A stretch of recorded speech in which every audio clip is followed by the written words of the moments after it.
সর্বশেষ গত দুই এক সপ্তাহের মধ্যে আপনাকে সবচেয়ে বেশি জনপ্রিয় করেছে যে কথাটা, বা জনপ্রিয় করেছে যে কথাগুলো, তার মধ্যে একটি হচ্ছে যে আপনি বামদেরকে বলেছেন যে বামরা বাংলাদেশকে বনসাই করে রাখতে চায়, বা নিজেরাও আপনি বামদেরকেও একটু একটু অপছন্দ করেছেন। এখন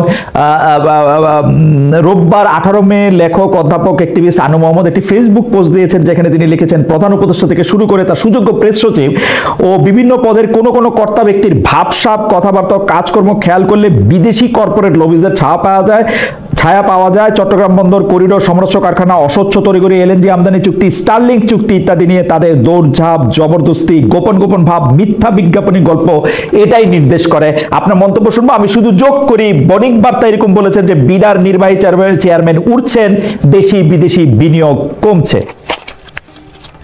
না, এই যে বণিক বার্তা রিপোর্টের কিন্তু আমরা একটা রিবাটাল দিয়েছিলাম। আমি জানি না আপনি আমার ফেসবুকে পেজ দেখেছেন কিনা। বণিক বার্তা যে কথা বলছেন যে 9 মাসের হিসাব দিয়েছেন, ওই 9 মাসের 3 মাস কিন্তু আশিক চৌধুরী ছিলেনই না। ওই 3 মাস কিন্তু খুব বাজে ছিল। এবং কোন দেশে আপনি যখন রেভলিউশন হয় বা আপরাইজিং হয়, ওই 3 মাসকে কেউ আসলে কাউন্টেই রাখে না। ওনারা ওইটাকে কাউন্টে আনছেন। ওই যেটা জুলাই টু সেপ্টেম্বর, যেটার মধ্যে জুলাই মানে 5 সপ্তাহ, ইভেন আমরা ক্ষমতায়ও ছিলাম না, তো সেই 6 সপ্তাহের মতো, তো সেই সময়টাকে ওনারা কাউন্টে এনেছেন। এটা তো আমার মনে হয় না যে এটা ঠিক ছিল ওনাদের এই রিপোর্টটা ওনাদের। এবং আশিক চৌধুরী সত্যিকার অর্থে আমাদের এখানে কাজ শুরু করেছেন অক্টোবর মাসে। তো আপনি যদি আশিক চৌধুরীকে ব্লেম করেন জুলাই সেপ্টেম্বরে কি হলো, সেটা তো এটা একটা অন্যায়, এটা ঠিক না। আমার মনে হয় যে রিপোর্টার আরো কাজ করতে পারতেন, আরো থরলি চেক করতে পারতেন, দেখতে পারতেন যে উনি ওনার কাজটা।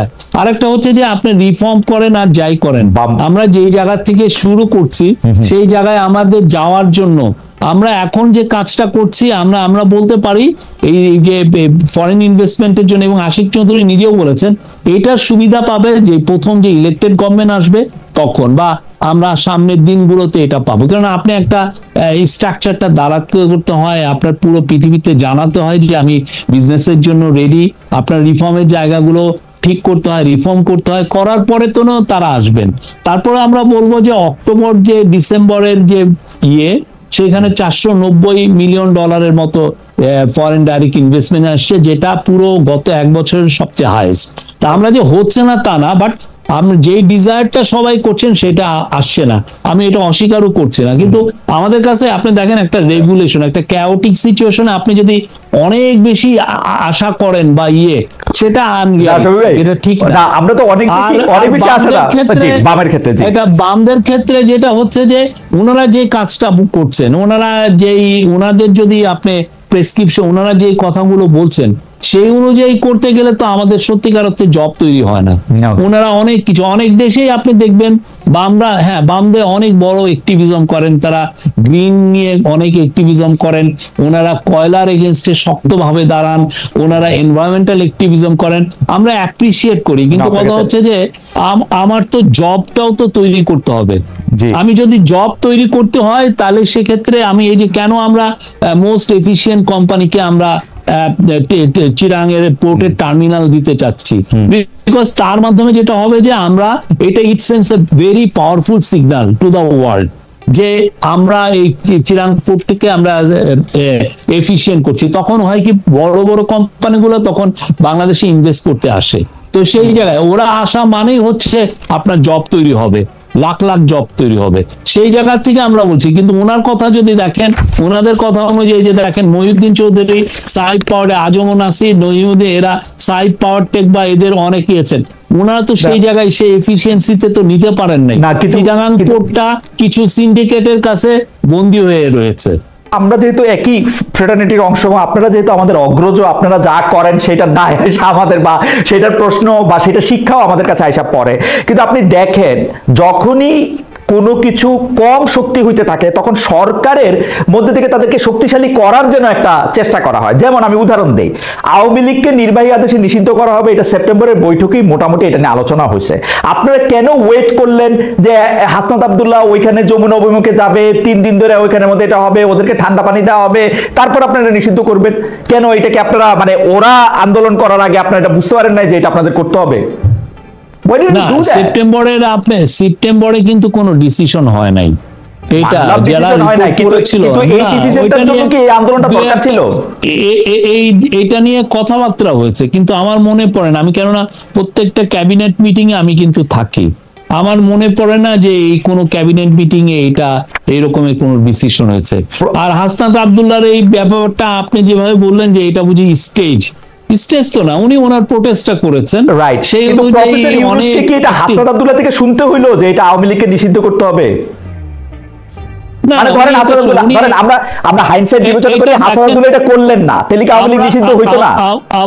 আমরা অলওয়েজ মেনটেন করেছি যে এই বিষয়গুলো, এইটা যেহেতু সংবেদনশীল একটা বিষয়, Right. এই বিষয়টা সত্যিকার অর্থে যারা জুলাইয়ের গণ আন্দোলনে ছিলেন, জুলাই আপরাইজিং এ ছিলেন, তাদের উপরে সবার সাথে আমরা মানে ডিসিশন যদি হয়ও সেটা হবে তাদের সাথে কনসালটেশন করে, তাদের ইয়েতে, এবং সেই অনুযায়ী হয়েছে, তারা সবাই কনসেন্ট দিয়েছেন, মানে তো এই অনুযায়ী যদি হাসনাত আব্দুল্লাহ, আমি যেটা যদি হাসনাত আব্দুল্লাহ এই ডাকটা না দিতেন যে আওয়ামী লীগ নিষিদ্ধ করব, যতক্ষণ নিষিদ্ধ না করা হবে ততক্ষণ পর্যন্ত যমুনা উইল বি ঘেরাউট, এইটা যদি উনি না কইতেন তাহলে কি আওয়ামী লীগ এখনো সিদ্ধ দল হিসেবে থাকতো, তাই না? দেখেন হাসনাত আব্দুল্লাহ বা এরা যে সব যা বলছেন আমরা কি সবই শুনছি নাকি? আচ্ছা। ওনারা তো বলেছিলেন যে অনেকে দেখেন প্রেসিডেন্টকে ওনারা আউটস্টার চেয়েছিলেন অনেকেই, তো আমরা তো সেই অনুযায়ী আমরা যে সমস্ত জায়গায় জাতীয় ঐক্য তৈরি হচ্ছে সেই জায়গাগুলো এই বিষয়ে ভালো ডিসিশন হচ্ছে। মানে প্রেসিডেন্ট সরানোর সাথে এইটাকে আপনি তুলনা করলে সেটা ইন্টারেস্টিং। তো প্রেসিডেন্ট সরানোর ক্ষেত্রে যেহেতু বিএনপি চায় নাই, সেজন্য আপনারা প্রেসিডেন্ট সরাতে পারেন না, ওরা তো চাইছিলই। এই ক্ষেত্রে যেহেতু বিএনপিও চাইছে সরাই দিতে, সেজন্য আপনারা সরাইছেন, ব্যাপারটা কি এরকম? না, আমরা বললাম তো এগুলো যত ডিসিশন হয়েছে সব জায়গায় আমরা সবার সাথেই কথা বলেছি এগুলো ক্ষেত্রে। আর এইটার প্রসঙ্গেই একটা সম্পাদক পরিষদ আজকে একটা প্রেস রিলিজ ইস্যু করেছে, আপনি নিশ্চয়ই দেখেছেন, যে আওয়ামী লীগের কার্যক্রম নিষিদ্ধ ঘোষণা করা হয় সন্ত্রাস বিরোধী অধ্যাদেশ 2025-এর গেজেটের প্রকাশের পর। তারা দেখা যাচ্ছে যে অধ্যাদেশে একটি ধারা সংযুক্ত হচ্ছে, সেটা হচ্ছে উক্ত সত্তা কর্তৃক বা উহার পক্ষে সমর্থনে কোনো প্রেস বিবৃতির প্রকাশনা বা মুদ্রণ কিংবা গণমাধ্যম, অনলাইন সামাজিক যোগাযোগ মাধ্যম বা অন্য যে কোনো মাধ্যমে যে কোনো ধরনের প্রচারণা অথবা মিছিল সমাবেশ বা সংবাদ সম্মেলন আয়োজন বা জনসম্মুখে বক্তৃতা প্রদান নিষিদ্ধ করিবে। এইটা ব্যাপারে তারা মনে করতেছেন যে এটা অপব্যবহার হবে, এটা স্বাধীনতার এটা শঙ্কা সৃষ্টি করবে। আপনার কাছে কি মনে হয়? মাহফুজ আনাম সভাপতি এবং দেওয়ান হানিফ মোহাম্মদ সাধারণ সম্পাদক পরিষদের পক্ষে এই বিবৃতি। না, এটা কেউ যেটা ব্যান্ড হয়ে যায় যে সংগঠন যারা কার্যক্রম, আপনি দেখেছেন কেউ জেএমবির কার্যক্রম কেউ কভার করে বাংলাদেশে? জেএমবি তো ব্যান্ড অর্গানাইজেশন। তারপরে হরকতুল জিহাদ আল ইসলামী বাংলাদেশ ব্যান্ড, কেউ কি ওদের এই কার্যক্রম কেউ কি করে, বলে যে এর লিডার এখানে কথা বলেছেন বা এরা আমার যতদূর মনে হয় হিজবুত তাহরির মিছিল করছে, সেই খবর ছাপা হয়েছে পত্রপত্রিকায়। এটা দু একটা হতে পারে, বাট এদের নিয়মিত ছাপা হয়েছে ভাই, নিষিদ্ধ ঘোষিত জেএমবি সংগঠনের এই কার্যক্রম ছাপা হয়েছে, এটা লেখা হয়েছে। প্রমোশনাল কোন রিপোর্ট আমরা দেখি নাই, বা এদের লিডার আমরা যেটা দেখেছি যে এই অনেকে শেখ হাসিনার যে যেই জিঙ্গোইস্টিক যেই উনি যেই ভায়োলেন্সকে ইনসাইট করে যেই স্পিচ দেন সেগুলো অনেকে কভার করেছেন।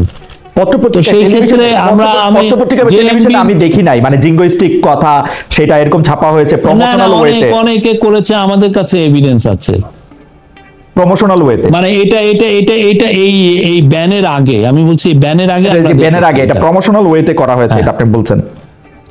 প্রমোশনাল কি, ওনার স্পিচটা দিয়েছেন, উনি সমানে আমাদেরকে জঙ্গি বলছেন, আমাদেরকে আমাদেরকে এটা বলছেন, এইগুলো অনেকে কভার করেছেন, ওদের স্পিচের ভিডিও ক্লিপিং অনেকে দিয়েছেন।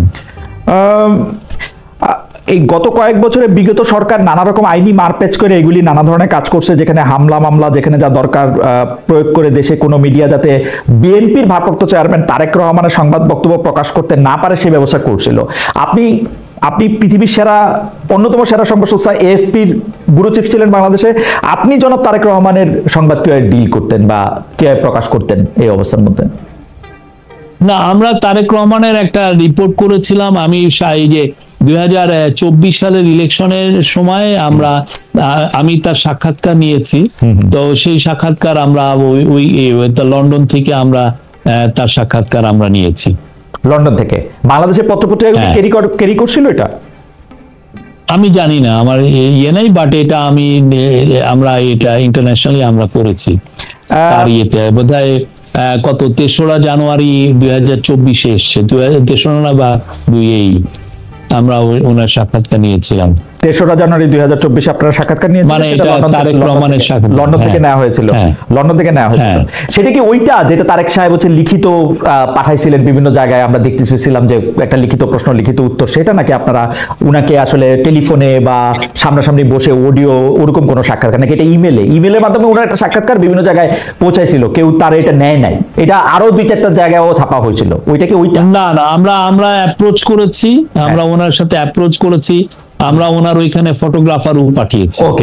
উনি ফটো শুটও হয়েছে, উনি ওইখান থেকে ফটো দিয়েছেন ইয়েতে। আমার মনে হয় না বাংলাদেশে পত্রপত্রিকা আমি এটা দেখেছি। যাই হোক, শফিক ভাই, বিএনপি নেতা ইশরাক হোসেনকে আসলে মেয়র পদে নিয়োগ দেওয়া হচ্ছে না, বলা হচ্ছে জনাব আসিফ মোহাম্মদ সজীব ভুঁইয়া এটা দিচ্ছেন না, কারণ আসিফ মোহাম্মদ সজীব ভুঁইয়া তার নিজের লোকদেরকে মেয়র মানে মেয়র পদমর্যাদার লোক বানান, দক্ষিণে তাকে মেয়র পদে সকল কিছু থাকা সত্ত্বেও সেটা উনি একলা দিচ্ছেন না, উত্তরে তিনি তার পছন্দের একজনকে, যার নিয়ে আসলে অনেক কথা আছে, তাকে ইনি প্রশাসক বানাইছেন।